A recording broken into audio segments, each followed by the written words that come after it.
Le Mont des Oliviers, maison d'adoration et de prière pour Israël et les nations, vous présente le message qui va suivre. Nous vous souhaitons une bonne écoute et espérons que cela sera pour votre édification. Que Dieu vous bénisse.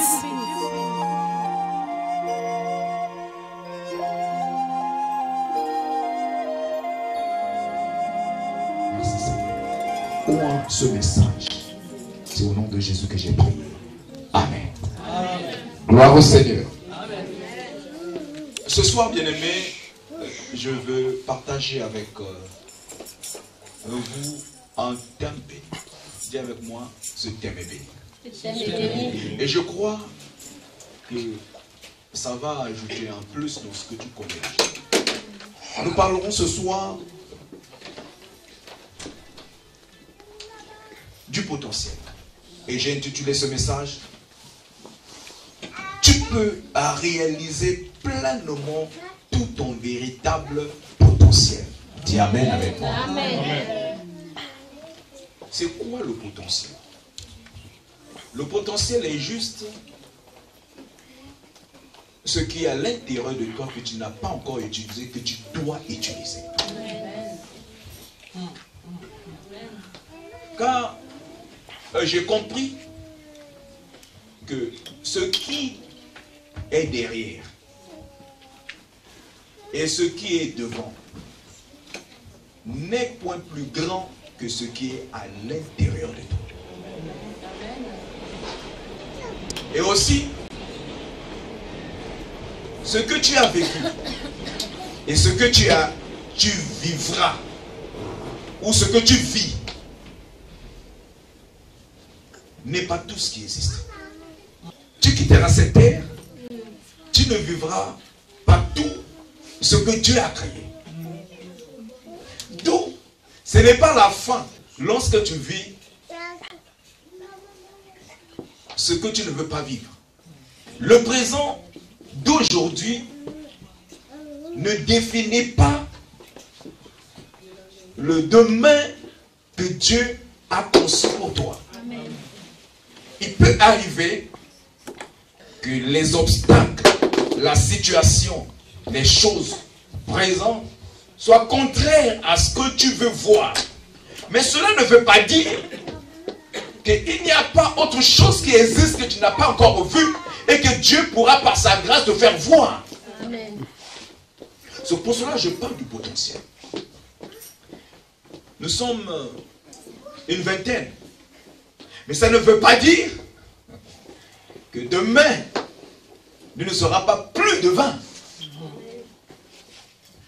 Tout dépend de ce que tu as et que tu crois que tu as. Je me suis surpris un jour à lire dans les Écritures, Jésus demandait qu'on note dans la vie d'une personne ce qu'il n'avait pas. Connaître Dieu, c'est révolutionner sa personne. C'est pour cela le Saint-Esprit est venu afin de nous faire connaître Dieu. Jésus a dit, il est mieux, il est avantageux pour toi que je m'en aille. Les disent, oh non, rien Jésus. Il a dit non, il est avantageux. Parce que si je ne m'en vais point, il ne viendra pas. Mais s'il vient, alléluia, comme il est là, il va te faire voir, te faire comprendre et te présenter le Père. Amen. Et tout cela au nom de Jésus. Éphésiens chapitre 3 verset 20. Je lis au nom de Jésus. La Bible dit: à celui qui peut faire par la puissance qui agit en nous infiniment plus que tout ce que nous demandons ou pensons. À lui soit la gloire dans l'Église, en Jésus-Christ, pour toutes les générations, au siècle et des siècles. Amen. Amen. C'est l'un des textes favoris pour moi. Paul dit, à celui qui peut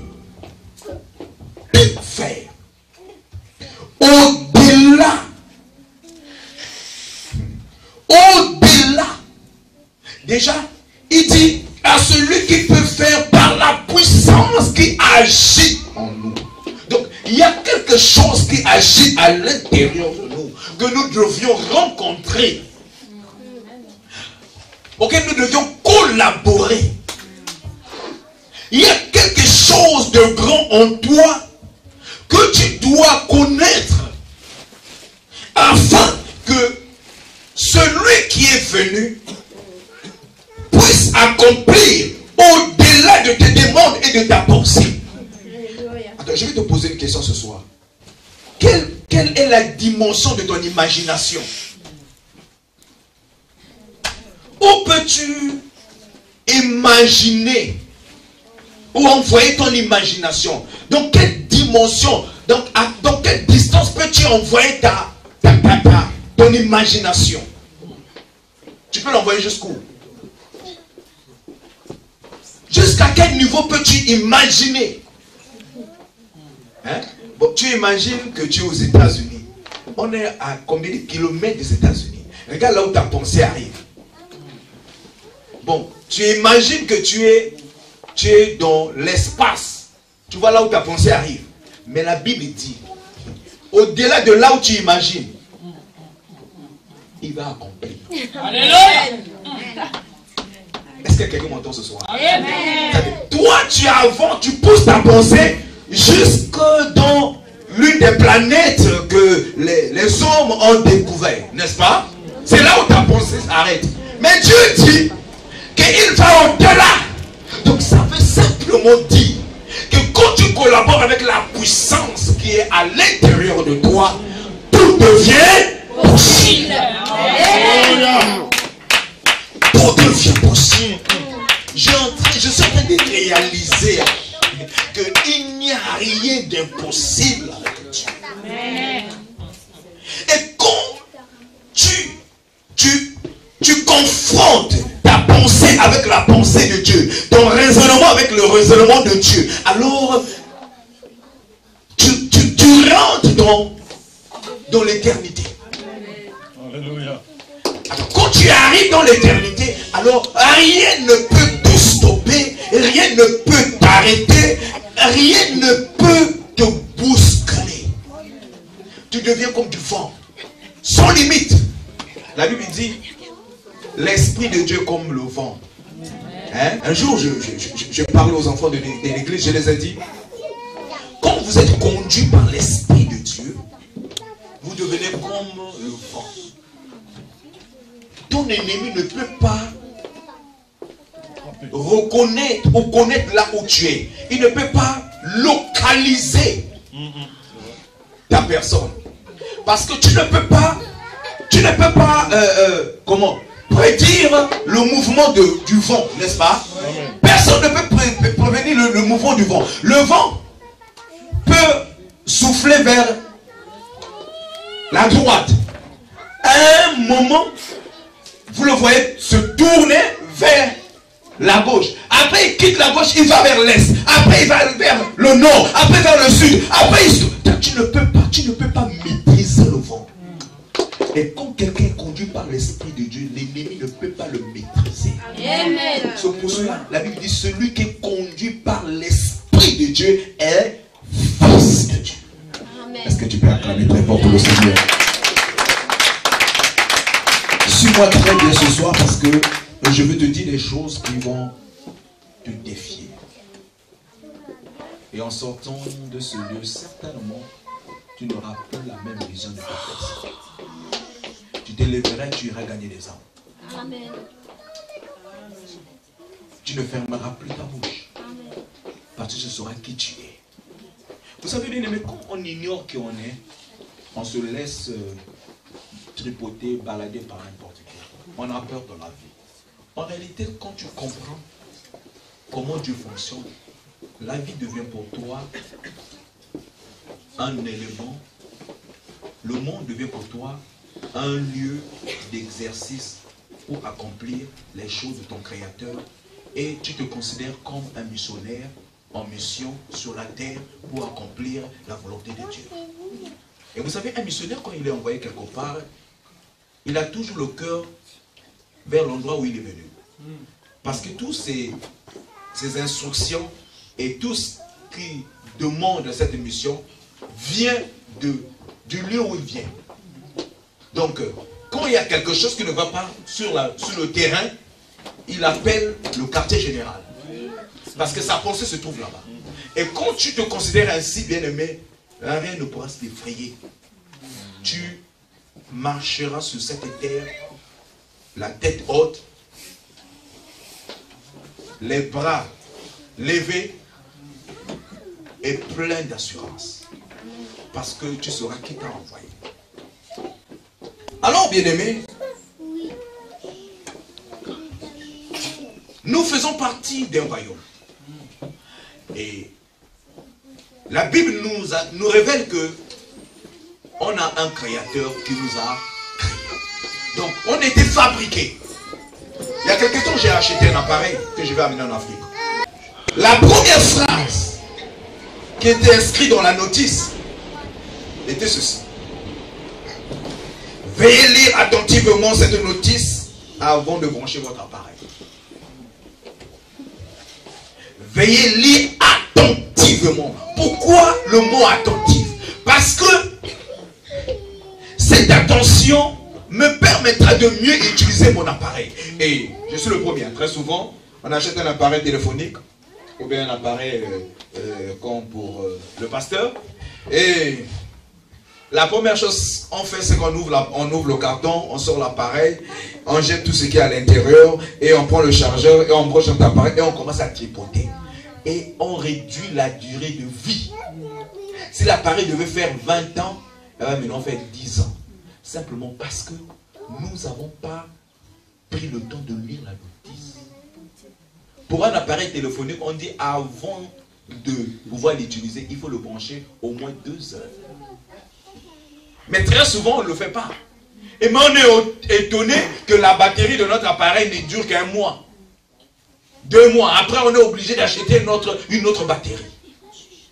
Et c'est à peu près la même chose qui se passe lorsque l'homme créé à l'image et à la ressemblance de Dieu ne lit pas la notice que Dieu l'a mis à côté de lui afin qu'il fonctionne exactement comme Dieu le veut. Amen. Nous voulons nous lever et vouloir faire ce que nous voulons. Ce qui fait que nous réduisons la durée de notre mission. Nous réduisons la durée de notre travail et nous n'arrivons pas à développer le potentiel qui est à l'intérieur de nous. Ce qui fait que nous pleurons, nous gémissons, nous crions simplement parce que nous avons mis un blocage, une barrière entre ce que Dieu voulait faire et ce que nous sommes en train de vouloir faire. Nous nous levons, nous rentrons dans le champ sans poser des questions à celui qui nous envoie. Qu'est-ce que nous devions faire, comment nous devions faire et comment nous devions agir. Nous nous levons parce que nous avons senti une puissance à l'intérieur de nous, où nous avons imposé les mains aux malades, ils sont tombés, ou encore nous avons prêché nos paroles, les gens ont dit Amen. Alors nous nous sommes dit voilà, nous sommes appelés et nous rentrons dans le champ et nous nous mettons à faire. Ou encore nous nous levons parce que nous avons un diplôme, ou bien encore nous avons un bac plus 5 et nous prenons le dossier et voilà, nous commençons à parcourir toute la ville en déposant nos dossiers de gauche à droite. Ou encore parce que nous croyons que nous sommes belles, ou nous sommes élégants, ou nous sommes élégantes et nous nous levons et disons je vais me marier parce que c'est temps. On a toujours réfléchi après l'action. Ce qui fait que les enfants de Dieu n'arrivent pas à vivre la vie en abondance. Car il est écrit dans le livre de Jean, chapitre 10 et 11, que Jésus lui dit, je suis venu afin que vous ayez la vie et la vie en abondance. Or, la vie en abondance n'est possible que lorsque nous suivons les instructions de celui qui nous a créés, de celui qui nous a conçus, de celui qui nous a mis sur cette terre et de celui qui nous a envoyés.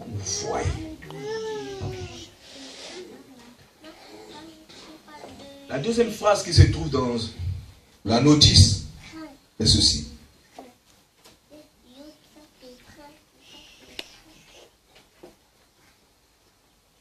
Si votre appareil a un problème, s'il y a un problème de fonctionnement, Il ne faut pas le réparer vous-même, mais le porter à un réparateur agréé. Sinon, la garantie ne sera plus valable.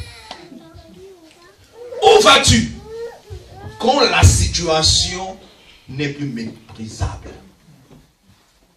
Quand tu n'arrives plus à voir le bout du tunnel, ou lorsque le vent souffle sous sa tête et les nuages tombent et que ta durée de vie est en train de se réduire.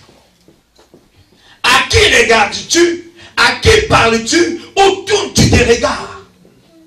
Et très souvent, c'est d'abord vers les hommes.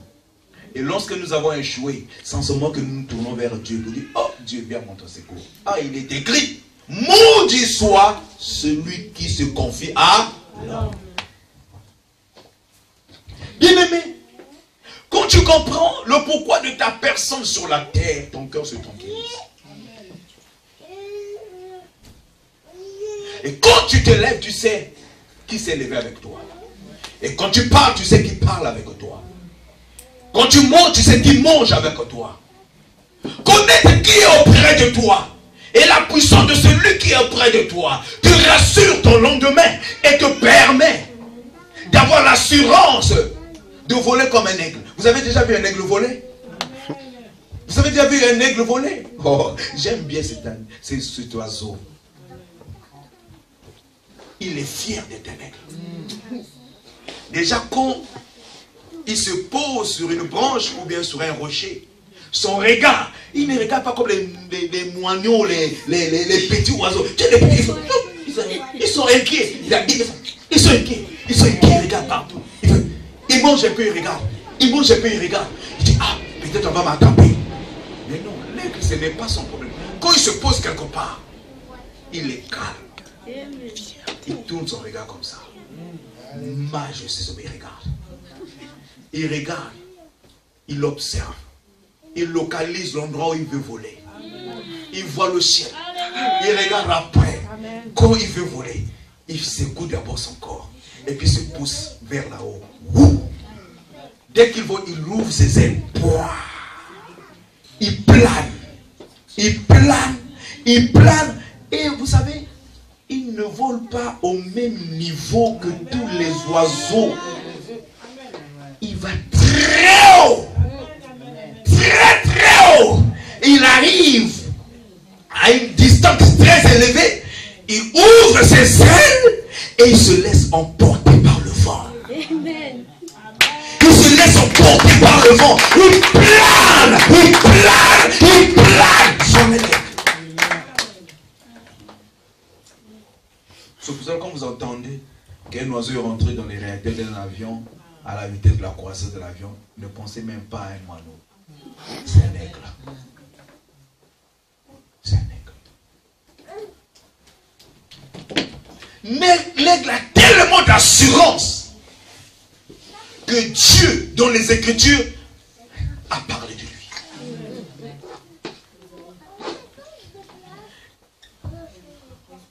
Quand l'aigle veut pêcher, déjà il ne mange pas des animaux morts. Non. Il ne mange pas des choses déjà mortes ou tuées par une autre personne. Il ne touche pas. L'aigle fait sa propre chasse. Il ne mange que ce qui est frais. Il ne mange pas n'importe quoi. Et quand il veut faire voler ses enfants, pour les apprendre à voler, il les prend, il les met sous son dos, et il amène son enfant très haut, et il le fait pencher. Et l'enfant va venir, il revient sous lui, et il fait 2-3 fois. La troisième fois, c'est comme s'il dit à ton enfant, bon maintenant, si tu n'ouvres pas des ailes, tu vas mourir. Amen. Et il prend, il va très haut, il le laisse tomber, et l'enfant coule pendant quelques mètres. Après vous voyez, pouf, il ouvre ses ailes.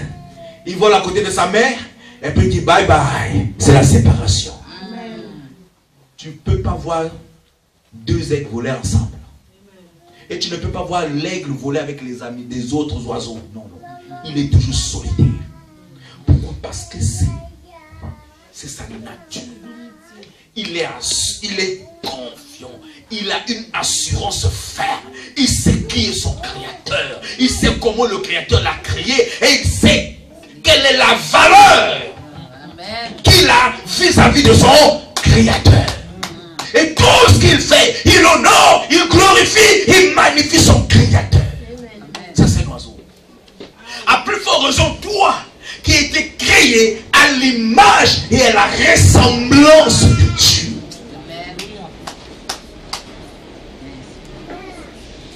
Est-ce que tu peux acclamer très fort pour le Seigneur? Bien-aimé, il y a quelque chose à l'intérieur de toi que tu dois laisser, tu dois libérer. Tu dois permettre à ce que Dieu utilise pour le bien de l'œuvre, de la communauté, de ta famille, de ton pays et de tout ce que Dieu peut permettre que tu rencontres pour que tu puisses voir. Amen. Tu es un pilier. Et tu n'es pas sous la terre par hasard. Et Dieu ne t'a pas créé parce qu'il n'avait rien à faire. S'il t'a créé, c'est parce que tu faisais partie de ton plan. Tu es dans son plan et tu as une mission à accomplir sur cette terre. Et comme Dieu a permis aujourd'hui, si Dieu a permis aujourd'hui, je veux dire, que tu sois sous la responsabilité de cet homme de Dieu, c'est parce qu'il sait qu'à travers lui, quelque chose à l'intérieur de toi sera libéré pour que le jour où Dieu te permettra d'être à la tête de quelque chose, que tu sois aussi assuré, parce que Dieu te met sous quelqu'un afin de t'apprendre, de te forger, de t'équiper, et quand il te libérera, tu deviendras comme un aigle. Il libère son enfant après qu'il a nourri pendant un certain temps. Ce n'est pas par hasard. Ce n'est pas par hasard. Même avec la personne auquel tu t'es marié, ce n'est pas par hasard. Non. Amen. Vous savez, un jour, je prêchais sur le mariage. J'ouvre une petite parenthèse. Je disais, nous avons longtemps cherché à changer nos partenaires qui deviennent comme nous. Mais le jour où j'ai compris que cela n'était pas la volonté de Dieu, j'ai arrêté de chercher à ce que ma femme devienne comme moi. Vous savez, si Dieu met deux personnes différentes ensemble, c'est pour qu'ils puissent se compléter. J'ai découvert une chose. Je suis une personne impulsive. Moi, quand je prends une résolution, je veux que ça se passe là, là, là. Quand je dis à quelqu'un, va faire, je veux qu'à l'instant où je te parle, tu dois te lever et tu vas. Mais ma femme, elle est passive. Elle me dit, ah, pasteur, sans te voir, on va essayer de voir. Moi, je dis non. Elle dit, mais je crois que ça pourra marcher, mais sois patient. Je dis non, non, non, non. Et quand je vais m'asseoir, l'esprit me dit, écoute là. Et quand je vais essayer de faire comme elle a dit, ça a réussi. Et il y a des moments où quand elle veut faire, elle veut que ça attende, je dis c'est maintenant. Elle dit on doit attendre, je dis c'est maintenant. Et quand on fait deux que je dis maintenant, ça a réussi. Donc on se complète. On se complète. Donc ce n'est pas par hasard que Dieu met à côté d'un homme ou une femme, une personne qui a tel caractère. Au contraire, il faut dire, béni soit le Seigneur de ce que tu m'as donné cette épouse, de ce que tu m'as donné cette femme, de ce que tu m'as donné cet homme, car il complète ce que je n'ai pas. Nous sommes tous complémentaires les uns des autres. C'est pour cela qu'il nous a créés en trois parties. Corps, âme et esprit. Paul nous révèle cela dans le livre de Corinthiens. Nous sommes créés en trois parties. Déjà le corps. Le corps. J'appelle le corps le traître. Parce que il est celui qui prend 80% de tout ce qu'on a. À cause du corps, j'ai vu des gens dans ce pays faire deux travails. Ils travaillent le matin, ils travaillent le soir. Ou encore ils travaillent très tard. simplement parce que le corps lui dit, je dois manger, je dois dormir, je dois me vêtir, tu dois me transporter dans un transport, et je dois me maquiller, je dois être belle, je dois être beau. Le corps lui donne tellement d'exigences qu'il se fait une pression afin de satisfaire le corps. Je dois me marier, je dois avoir des enfants, donc toutes ces choses, le corps veut à tout prix que ça soit ainsi. Et vous savez, le corps, il ne se limite pas. Il touche là où on ne doit pas toucher. Il regarde ce qu'on ne doit pas regarder. Il entend ce qu'on ne doit pas entendre. Il goûte ce qu'on ne doit pas goûter. Tout ça parce qu'il veut être satisfait et il n'est jamais satisfait. Et qu'est-ce que le corps fait? Le corps prend tout ce qui est dans le monde, tout. Et il connaît là où il doit déposer cela. Il le dépose dans l'âme. L'âme, c'est sa poubelle.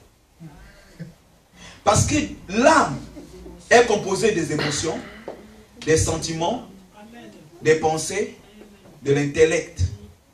Voilà la composition de l'âme. Et c'est l'âme qui dirige l'homme. Et l'âme est composée de ces 5 sens. Donc, tout ce que le corps touche, voit, tout ce que le corps sent, tout ce que le corps entend, il l'envoie dans l'âme. Tu vois quelqu'un qui se lève. On a l'habitude de dire, je me suis levé sur le pied gauche. On ne se lève pas sur le pied gauche. Que ce soit le pied gauche, que ce soit le pied droit, rien ne change. Tu entends, pasteur, quelqu'un qui s'est marié à la mairie, devant les hommes, devant Dieu, il a dit, ça c'est la femme de ma vie. Mon cœur, celui qui fait battre mes poumons. Et moi, 2 mois après, il regarde la même femme qui faisait battre ses poumons et il dit, je t'aime plus. Parce que vous voyez le changement. Et vous savez d'où ça provient? C'est le corps qui a donné aux sentiments ou aux émotions. Dimanche, il dit, oh pasteur, tu as, oh non, je t'aime pasteur, non, non merci, tu es un bon pasteur. Le jeudi, le pasteur là, fais attention. La même personne.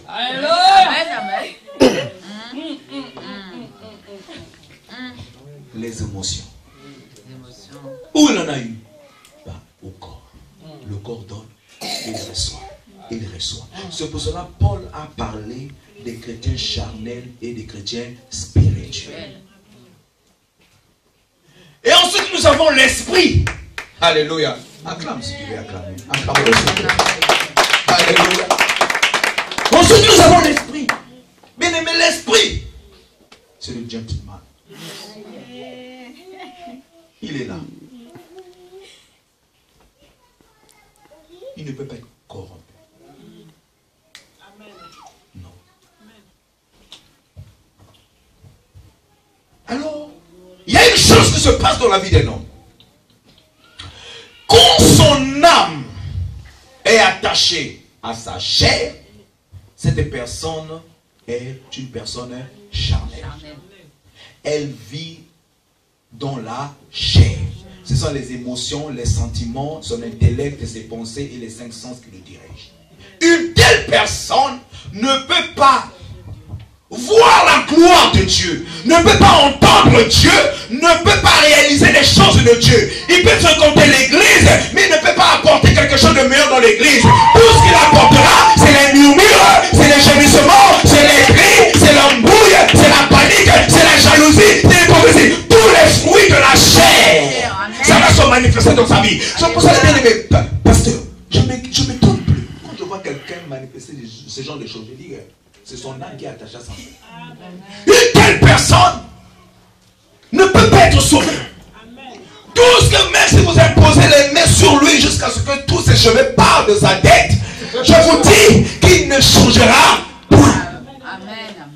Parce qu'il y a quelque chose qui le garde captif. Son âme est attaché à sa chair. Vous pouvez le prêcher, vous pouvez intercéder pour lui, aussi longtemps que son âme ne sera pas détachée de sa chair. Il restera la même personne. Mais j'ai découvert une chose. C'est que nous avons le pouvoir. Nous, quand je parle de nous, je parle de toi, la personne. Parce que toi, ce n'est pas ton âme. Toi, ce n'est pas ton corps. Toi, c'est ton esprit. Donc, l'esprit a le pouvoir de parler, d'orienter et le corps et la chair. Je lis dans les Écritures. David s'est levé un jour pour aller au temple. Pendant qu'il allait au temple, entre sa maison et le temple, il a senti à l'intérieur de lui quelque chose. Son âme qui était devenue comment? Triste. Attends. Il dit, je suis dans la joie. Quand on m'annonce, je dois aller dans la maison de l'Éternel. Il était dans la joie. Et pendant qu'ils avançaient vers la maison de Dieu, son âme est devenue comment? Triste. Il s'est arrêté. David s'est arrêté. Il a dit, attends, mon âme, pourquoi t'as battu à l'intérieur de moi? Dis-moi, pourquoi t'as battu à l'intérieur de moi? Il faut que tu arrives au point où tu poses la question à ton âme. Attends, pourquoi tu es jaloux? Pourquoi tu es jaloux? Tu dis à ton âme, attends, dis-moi, pourquoi tu es jaloux?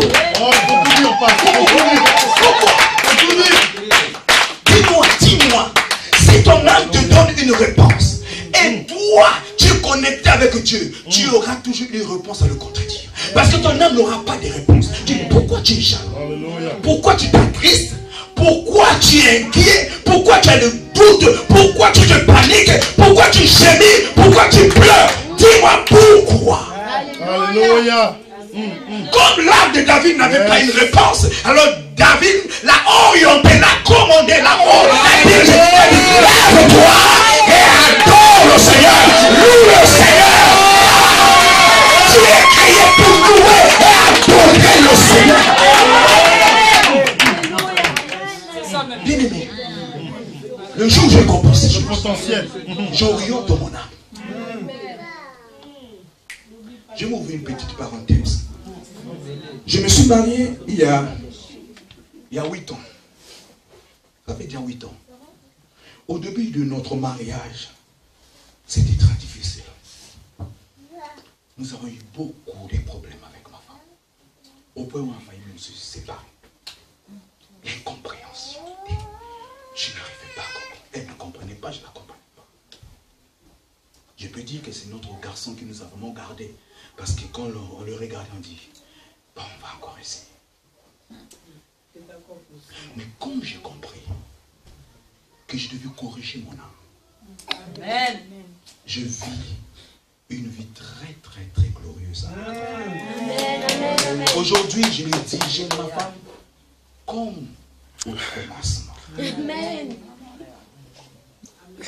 Pour moi, regarder une femme, c'est comme je regarde un homme. Hors de ma vraie femme. Je vous dis, je ne me glorifie pas, mais je bénis le Seigneur de ce qu'il m'a aidé. Amen. Amen. Et quand j'ai compris que c'était l'âme qui était à l'origine, maintenant je le discipline. Alléluia. Vous savez, si tu n'apprends pas à discipliner ton âme, c'est ton âme qui va te discipliner. Amen. Amen. Si tu n'impactes pas ton âme, c'est ton âme qui va t'impacter. Si tu ne corriges pas ton âme, c'est ton âme qui va te corriger. Alors il faut que tu prennes de l'avance et de l'avantage sur lui. Parce que toi, tu as été créé avec lui, il t'écoute, il puisse te suivre. David dit, mon âme, pourquoi tu t'amas? Et je parle à mon âme. Et quand je sens que mon âme m'amène vers les désirs de la chair, je dis, viens, dis-moi, pourquoi veux-tu que je parle ainsi à ma femme? Pourquoi tu veux que je la contredise? Dis-moi. Je dis, mon âme, elle a raison. Dis avec moi, elle a raison.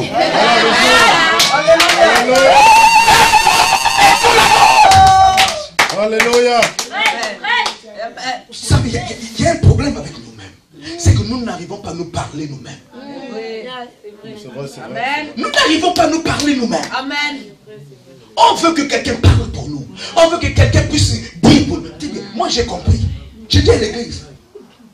S'il n'y a personne pour acclamer Dieu, ou bien s'il n'y a personne pour m'encourager, je m'encourage moi-même. Amen. Amen. Amen. À un certain moment, il y avait un petit langage dans l'église qui disait, non, il n'y a pas l'amour ici. Non, les gens attends, tu veux que l'amour provienne d'où? Si ce n'est que de toi. L'intérieur de toi. Il y aura un changement. Amen. Tu veux que l'amour la provienne d'où? Amen. Tu veux que ça provienne d'où? Mais c'est à l'intérieur de toi. C'est un des potentiels qui se trouve à l'intérieur de toi. Amen. C'est pour ça que je vous parle ce matin du potentiel. Si vous voyez toujours les pouces sur les têtes des autres, il sera très difficile qu'il y ait un changement. Vous savez, après le salut, Dieu attend des choses autrement, telles que le changement, la croissance, l'évolution, le progrès. Voilà ce que Dieu attend et veut voir. Et très souvent, nous nous limitons au salut. On se limite au salut, on s'arrête là. Ce n'est pas tout ce qui existe, je vous ai dit ce soir, ce n'est pas tout ce qui existe. Ce n'est pas parce que tu n'as pas vu que ça n'existe pas. Ce n'est pas parce que tu n'as pas que ça n'est pas. Alléluia, c'est vrai. Ah oui, ça. Oui, oui. Ton âme est jaloux, pourquoi? Parce qu'il croit que c'est tout ce qui existe, c'est tout ce que la personne a et que tu ne pourrais plus avoir. Alors tu es jaloux de ça. Le jour où Dieu m'a dit, je prie un jour Dieu. J'ai regardé l'homme de Dieu, Seigneur, oh donne-moi ça, donne-moi. Dieu a dit, tu me limites et tu te limites toi-même. Parce que tu penses que tout ce que j'ai, c'est ce qui est dans ce homme. J'ai au-delà de ce que tu vois. Il faut que tu me demandes de me donner ce qui est à l'intérieur de moi. Alors je vais te donner au-delà de ce que tu vois. Oh, merci Seigneur. On s'est dit, Seigneur, donne-moi le ministère de qui ici? On dit, de telle personne. Donne-moi. Il a par exemple 500 membres. Seigneur, donne-moi 500 membres. Tu n'as pas compris pourquoi j'ai été envoyé. Alléluia. Et tu ne comprends pas quel est le potentiel qu'il y a à l'intérieur de toi. Parce que tes yeux sont focalisés sur les hommes. Il faut que tu enlèves tes yeux sur les hommes et que tu vas au-delà. Amen, amen. Alléluia. Un jour par plaisanterie, nous sommes allés quelque part visiter une famille. Et ma femme a vu quelque chose. On sortait, elle m'a dit, ah, ils sont bien, les gars, ils ont quelque chose là. Ah, que Dieu nous donne. Moi, tu arrêtes. Parce que ce qu'ils ont est limité. Dis à Dieu de tout. Plus tu demanderas les choses que tu vois, plus tu recevras ce que tu vois, et tu ne seras jamais satisfait. Tu seras toujours jaloux parce que tu verras encore une autre chose. Tu dis, donne-moi. Il faut que tu ôtes tes yeux sur ce que tu vois et que tu entres dans l'infini de Dieu afin que tu vas puiser dans le présent de Dieu ce que personne n'a encore vu. Il n'y a que Dieu qui a vu et c'est Dieu. Alléluia. Vous savez bien aimé, si tu vois, tu sais, tu dors parce que tu n'as pas encore vu. Je te prends l'exemple simple. Le jour où j'ai vu ma femme, je ne dormais plus. Je ne dormais plus. Vous comprenez? Le jour où tu as vu maman, tu es parti dormir. Elle devait pas être là. Elle devait pas être là. Si tu vois et que tu dors, c'est que tu n'as pas vu. Tu n'as pas bien vu, Non, tu n'as pas vu. Parce que si tu n'as pas bien vu, tu chercheras à bien voir. Tu entends les gens dire, Dieu, oh, tu sais, Dieu m'a appelé, ou bien Dieu m'a donné une vision, ou bien Dieu m'a révélé que je serai comme ça. Mais tu le vois, il dort. Il dort à minuit, il dort à 20h, il se réveille à 9h du matin, il se réveille à 10h, il s'étire, après il va à la douche, et puis il fait 2 heures, il a une vision. Et la vision c'est qu'il va construire une église de 10 000 places. Voilà. Voilà la personne qui a la vision de 10 000 places. Ou bien voilà la personne qui vient être PDG. Dieu l'a dit qu'il sera PDG. Mais il se réveille Après, il va regarder à la télé, il prend ses pieds et mains comme ça, et comme ça, il zappe, il regarde la télé pendant 4 heures, après il se lève, il ouvre sa Bible, il regarde, Seigneur, je te bénis, Amen. Voilà le PDG. La Bible dit, même les gens du monde sont plus sages que les enfants de Dieu. Quand tu vois, tu ne peux pas dormir. Tu ne peux pas. Moi, qui vous parle, j'ai vu. Je ne dors pas. Moi, je ne dors pas. C'est pour ça qu'à un certain moment de la journée, je ne peux plus supporter. Je suis obligé d'aller me coucher. Parce que ma vie commence toujours très tôt le matin. Très tôt le matin. Moi, je commence ma vie. Oui. Parce que j'ai vu. Si tu vois, si ton esprit a vu, ton âme suivra. Ton corps sera discipliné. Tu ne traîneras pas n'importe qui. Tu ne toucheras pas n'importe qui. Tu ne feras pas n'importe quoi. Simplement parce que tu as vu et tu veux atteindre ton objectif. Et comme tu veux atteindre ton objectif, tu vas te discipliner. Amen. Tu ne t'asseras pas sur la table, manger tous les plats contaminés. Tu ne vas pas boire tout ce qui est là. Tu ne rentreras pas dans tous les lieux. Tu n'auras pas tous les... Pas bien aimé, parce que... Un jour, Dieu te permettra, tu vas au Sénat, tu vas boire. Mes amis sont comptés. Amen. Parce que j'ai compris. Merci Seigneur. Ton élévation dépend de l'art, des amis que tu fréquentes, des livres que tu lis, de ce que tu entends et de ce que tu vois. Amen. Alléluia. Amen. Bien aimé, pour qu'il y ait un changement au milieu de vous, en vous et tout autour de vous, vous devez comprendre ces choses. L'esprit, c'est celui qui doit gouverner. Vous savez, dans les téléphones portables, nous voyons des barres, hein, pour montrer que nous sommes en connexion. Si tu es dans le réseau Free, tu ne peux pas directement se connecter dans le réseau SFR, à moins que tu sois un abonné. Donc si tu n'es pas un abonné, même si tu cries SFR, SFR, SFR, SFR, jamais tu seras connecté. Et quand tu es connecté, ça dépend de la position que tu occupes, de là où tu es. Si tu es au fond du ravin, même si tu es connecté, tu auras du mal à voir le réseau. Si tu es au fin fond de la brousse, peu importe l'opérateur auquel tu es connecté, tu auras du mal à voir le réseau. Donc, il y a ceux qui sont bien connectés, qui sont au fond de Dieu. Ils aiment Dieu, ils viennent à l'église, ils donnent leurs dîmes, ils donnent leurs offrandes, ils crient Amen aux prédications. Ils sont là. Mais le réseau, la barre, n'est qu'à la première tranche. C'est-à-dire, ceux-là, ils n'entendent point, ils ne voient point, ils ne savent même pas où ils vont, et ils sont là. Et pourtant, ils sont connectés. Souvent, tu le vois le premier aujourd'hui, c'est pour le voir le premier du mois prochain. Après, tu le vois 2 mois après. C'est la première barre. La deuxième barre, c'est ceux, ils sont là, ils viennent. Peut-être 2 semaines après, ils viennent. Ou bien il vient que tous les dimanches. Toute la semaine, il ne peut pas. Il a le travail. Et la troisième barre, c'est ceux qui viennent le dimanche et le mercredi. Mais, quand tu lui poses la question de savoir, et la prédication, c'était merveilleux, non, c'était formidable. Qu'est-ce qu'on a dit? Non, il a bien prêché. Qu'est-ce qu'il a dit? Non, il a bien prêché. Mais il est connecté. Il est connecté. Comment peux-tu être connecté avec Dieu et ne point voir ta vie changer? Non. C'est impossible. Tu ne peux pas être connecté à Dieu et te ramène personne. À l'église, tu joues la cette mi-touche. Dès que tu sors de cette église, on ne sait même plus. On ne sait pas. On ne sait même plus te classer. Est-ce que tu es animal, tu es non?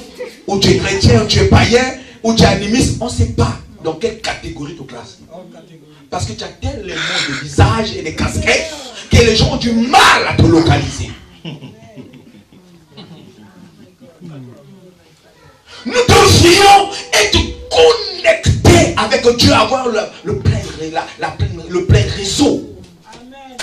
Quand il parle, on écoute. Quand il crie, on entend. Quand il ordonne, on se met en action. La connexion, c'est ce que Dieu désire, c'est ce que Dieu veut voir. Et c'est ce qui change notre vie. C'est ce qui transforme notre vie. C'est ce qui nous révolutionne. C'est ce qui fait que le Seigneur nous confie. Vous savez, il y a des choses que Dieu ne confiera jamais à certaines personnes parmi nous. Jamais. Amen. Vaut mieux qu'il garde cela, qu'il te le donne. Amen. Mais à ceux qui, avant d'ouvrir la bouche, Dieu a déjà ordonné la chose de descendre dans sa maison. Amen. On peut être créature de Dieu et ne jamais être enfant de Dieu. Oui. Parce qu'on confond les choses. On est tous les enfants de Dieu. On n'est pas tous les enfants de Dieu. On peut être créature de Dieu. Mais pour devenir enfant de Dieu, il faut être en connexion avec lui. Déjà, il faut que Jésus vienne à l'intérieur de toi. Et il faut obéir. Il faut avoir quelque chose entre toi et lui. Vous savez, beaucoup vivent avec des femmes, mais qui ne sont pas les femmes. Hein? Ce n'est pas parce que tu as une femme dans la maison qui devient directement ta femme. Il faut une alliance. S'il n'y a pas d'alliance, c'est ta voisine, c'est ton voisin. Et sache que tous ceux qui peuvent venir dans ta maison peuvent le prendre. Tu n'as rien, tu ne peux même pas dire quelque chose. Et encore, laisse la partie là où elle veut. Si elle sort, elle rentre à table, ne dit rien. Il n'y a rien qui te lie entre lui, elle et toi. Ah, je parle à quelqu'un ce soir. Est-ce que quelqu'un peut acclamer? Bien-aimé, la vérité, tu connais bien la vérité. Et tu dois connaître la vérité. Et la vérité doit t'affranchir. La vérité doit te rendre libre. La vérité doit te faire grandir. La vérité doit te faire prospérer. La vérité doit te faire établir. La vérité doit te permettre de t'élever et de marcher tête haute et de parler de ton Dieu. Amen. Bien-aimé, il faut que tu fasses ton choix. Ou tu es avec Dieu, ou tu n'es pas avec Dieu. Amen. Ça ne sert à rien de jouer au cache-cache. Nous enfants de l'église, ça ne sert à rien. On n'est plus à l'époque où de jouer au cache-cache. J'ai joué au cache-cache quand moi j'avais 5 ans, 6 ans. Aujourd'hui, si je me mets à jouer au cache-cache, mes enfants vont se moquer de moi. Hé papa, toi aussi tu joues au cache-cache. Pourquoi? Parce que ça c'est pour les enfants. Comment un adulte de 40 ans va continuer à jouer au cache-cache? Amen. Comment? Comment un adulte de 40 ans doit pleurer le biberon? Il va dire non, donnez-moi un biberon s'il vous plaît. Vous avez trouvé ça de bizarre? Mais celui-là c'est qui? Vous rentrez dans le métro et tout à coup vous voyez un monsieur de 50 ans qui sort un biberon comme ça. Ah, mais ça, les gens me regardent, mais c'est pas possible. Pourquoi? Parce qu'il a dépassé l'âge. Salomon a dit, il y a chaque chose pour chaque temps, pour chaque époque. Il y a un temps pour chaque chose.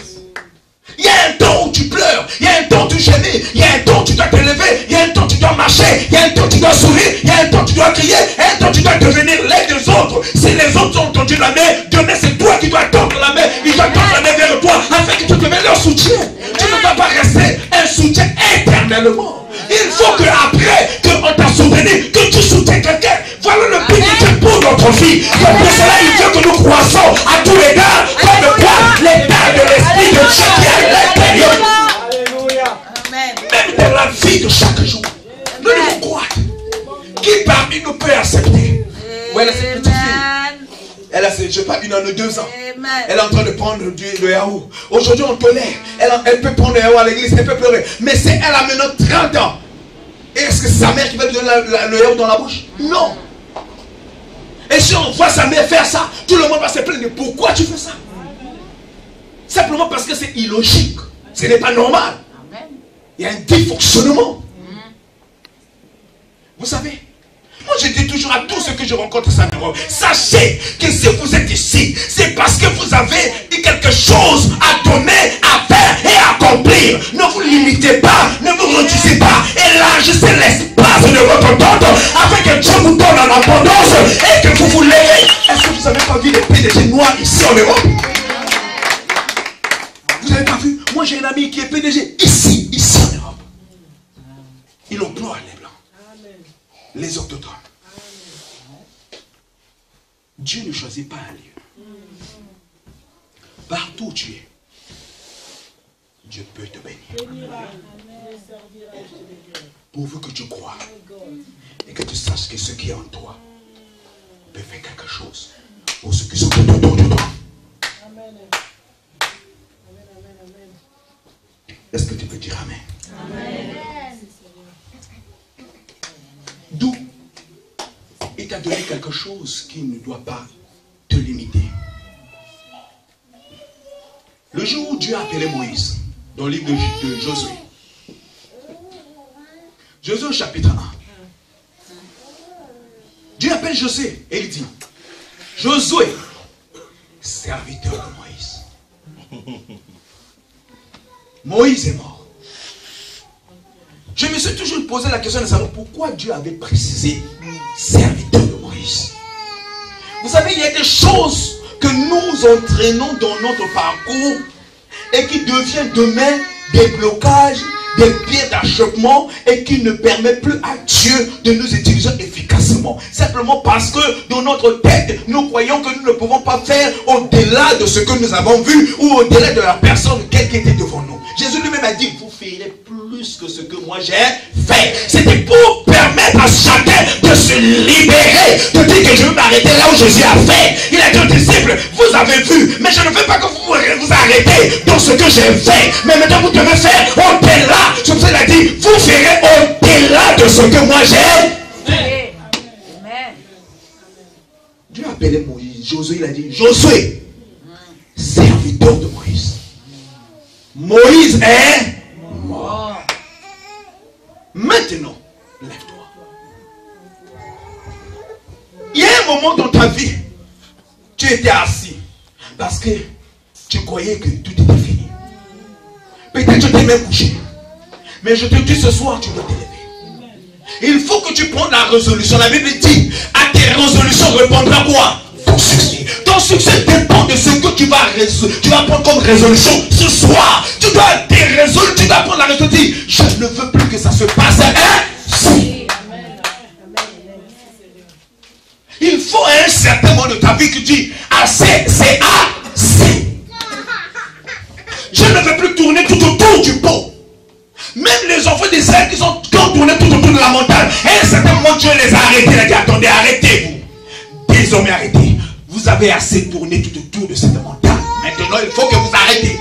Pourquoi crois-tu que parce que tu as tourné 20 fois, que c'est fini et que tu continueras à tourner? Il faut que tu t'arrêtes et que tu te positionnes. Vous savez, le soleil ne tourne pas. C'est la terre qui tourne tout autour du soleil. Le soleil est là et il s'est positionné. Maintenant, pourquoi la terre tourne tout autour du soleil? Pour qu'il se positionne afin que les éclats du soleil reflètent sur lui et qu'il donne la lumière là où les gens ont besoin de la lumière. C'est pour cela qu'il cherche. Il dit, bon, c'est l'Afrique qui a besoin du soleil à partir de 6 heures. Alors, il tourne, il se positionne vers le soleil afin que les rayons du soleil le touchent et qu'il donne la lumière à l'Afrique.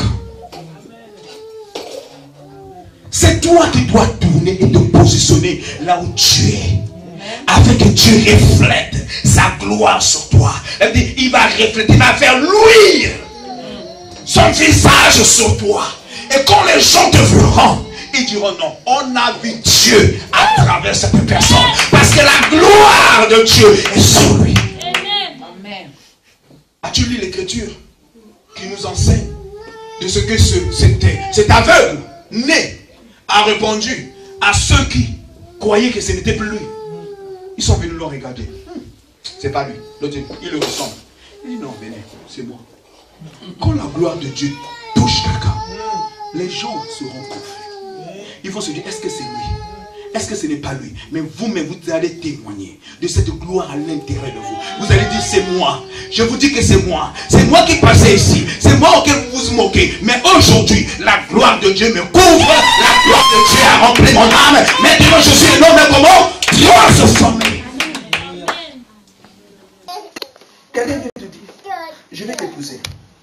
Si je vais réfléchir. Tu vas voir un ami. Tu sais, X m'a dit, il est là-bas à l'église. Tu connais, non? Tu connais François? Oui. Tu sais que ça soit oui. Il m'a dit qu'il va m'épouser. Ah, toi aussi. Ah, même lui. Ah, laisse. Fais le balader. Tu viens. Il faut qu'on reste seulement frère. Une année après, François qui rentre, tu le regardes. Tu dis, c'est pas François. Et sa faute de toi, il dit, c'est moi. Alléluia. Je me suis toujours dit, comment la femme de Potiphar a vécu tout le règne de Joseph. Je me dis, parce qu'on n'a plus parlé d'elle, mais je me dis, attends, comment elle a vécu, hein, comment elle a vécu ce règne.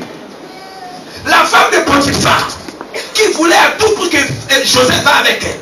Joseph a refusé. Elle a accusé Joseph. Elle a envoyé Joseph en prison. Joseph est resté près de 7 ans en prison. Après, Joseph sort. Je dis, le jour où son mari est rentré du travail pour lui dire, tu sais la meilleure. Elle dit, non. Elle est en train de préparer. Joseph. Il dit, ah, c'est lui qui est en prison. Je dis Joseph. Ah, mais il est en prison, non? Il est premier ministre.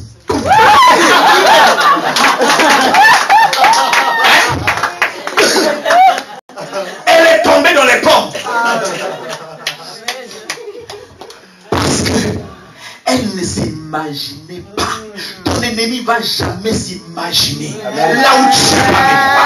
Il va jamais. Quand il va te voir, il va tomber dans les pommes. Parce que ce n'est pas ce qui était dans son esprit, ni dans sa tête, ni dans sa conscience.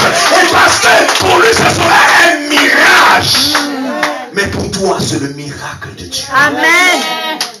C'est pour ça que ne prie jamais contre tes ennemis. Il faut prier qu'ils puissent vivre longtemps. Amen. Longtemps. C'est toi, ton chef qui est à l'intérieur de toi. Bien-aimé, tu verras ces choses se réaliser dans ta vie. Tu verras la gloire de Dieu se réaliser dans ta vie. Tu verras le plan de Dieu se réaliser dans ta vie. Tu verras le changement dans ta vie. Amen. Moi, j'ai cru et je continue à croire que ce n'est que le commencement. Amen. Je dis que ce n'est que le commencement.